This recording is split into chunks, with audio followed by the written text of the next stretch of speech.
一人为期2日的美中贸易谈判29伫瑞典结束啊。面对原先的关税修正近2礼拜特别到位，即马美中双方拢有想要继续延长。美国总统川普表示，伊会伫30日时听财政部长的简报，针对过去2日的谈判，伊讲是一天比一天讲甲愈讲愈好。详细情形，咱要连线互公司国际记者彭祖哲。美国和中国的贸易代表伫瑞典首都谈判2天了后，虽然讲因两边是并无讲好新的协议，但是进前讲到这5月时90天停战，伫2礼拜了后就要到啊。即马美中两国拢想要延长，美国的代表就讲有可能搁停战90天，但是最后也是要互总统川普来决定才有准算。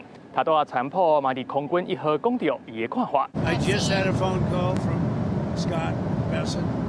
And had a very good meeting with China, and it seems that, I mean, they're going to brief me tomorrow. We'll either approve it or not.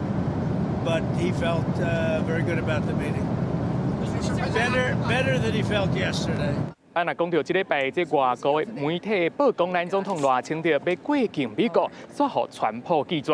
美国国务院昨是回答咱公司的提问了后，今仔日嘛表示，最近这媒体的消息拢是外界假设尔，嘛因安尼并无取消过境的问题。Taiwan has not announced any travel plans for President Lai, so that is generally a hypothetical. Now I know it's been in the news. There's been a lot of questions and a lot of suppositions here that have happened, but I can say that it is a hypothetical at this point. There have been no plans,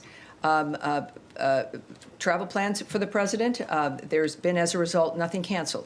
美国国务院嘛表示讲，台湾的官员也是总统要来过境美国，拢有符合美国过去的政策勘做法，伊嘛会继续遵守这一个中国政策，要来维护台海的和平稳定。以上公司国际记者彭祖哲伫美国北京的报道。